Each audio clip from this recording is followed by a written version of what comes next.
Don't just tell me, show me.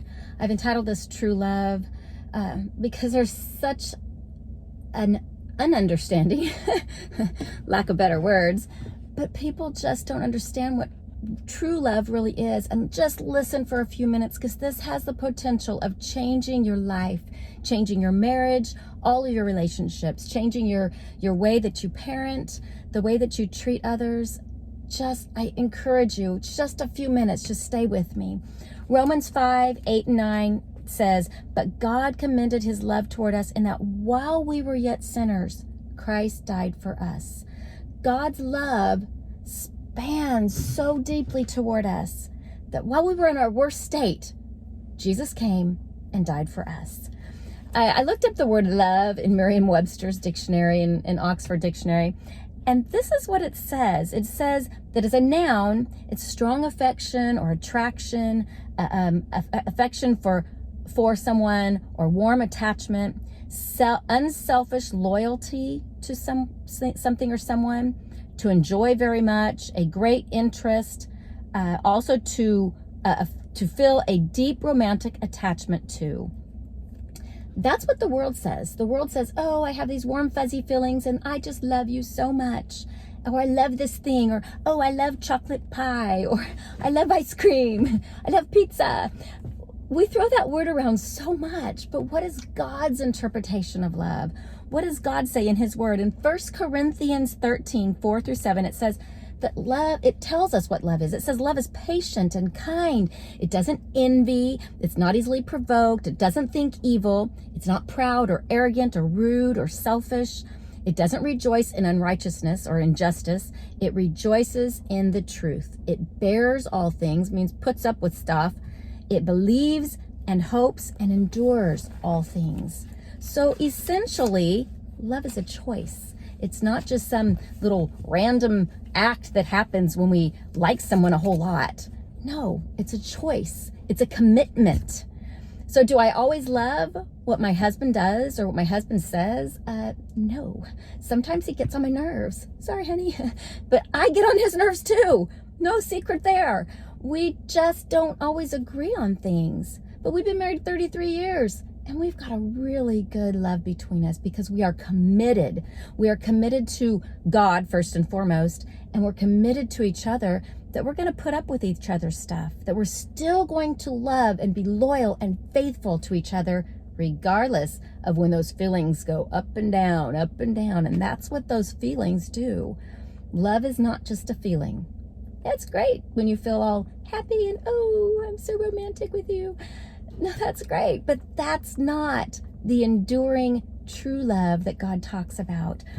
I wrote these down because in Matthew 22 and in Mark 12, and as always, I'll put these down below, true love is only possible through God. We're told that we need to have love for God first and foremost, and love for others. We're supposed to love God with everything we are, with our heart, our soul, our mind, our strength, and to love others like we love ourselves.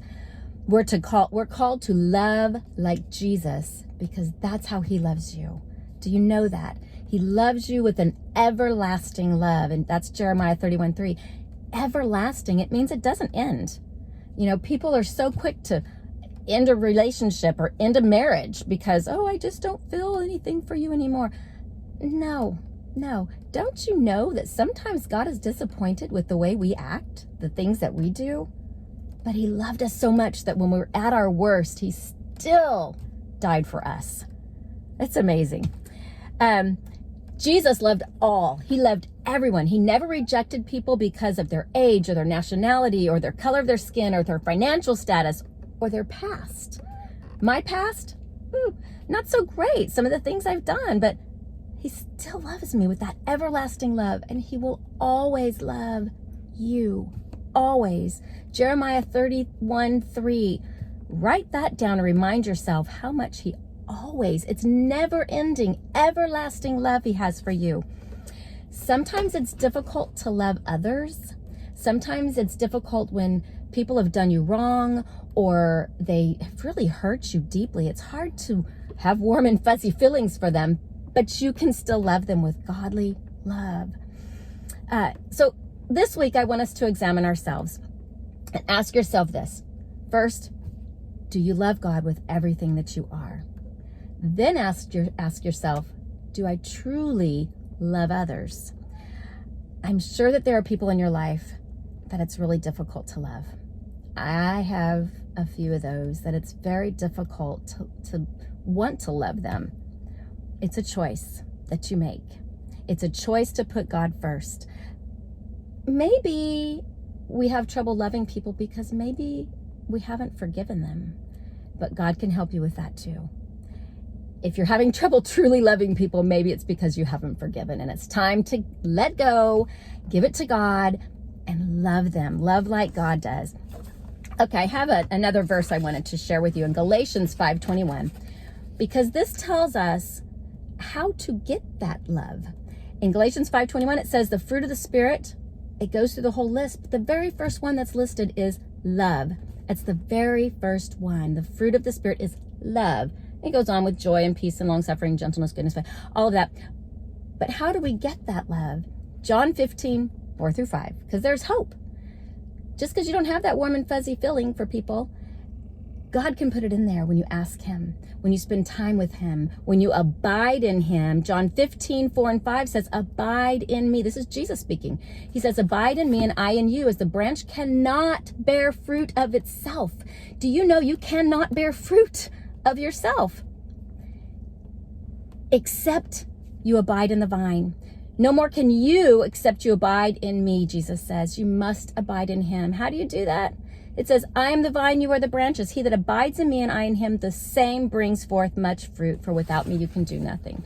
Abiding in him means that you are having a relationship with him. You're talking with him. You're listening to him. You're reading his word.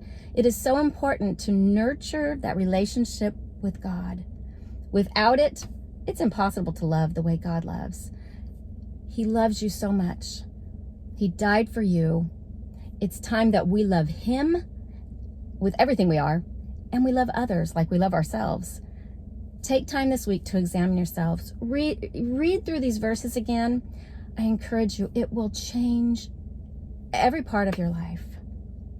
Do it this week, and have a good week.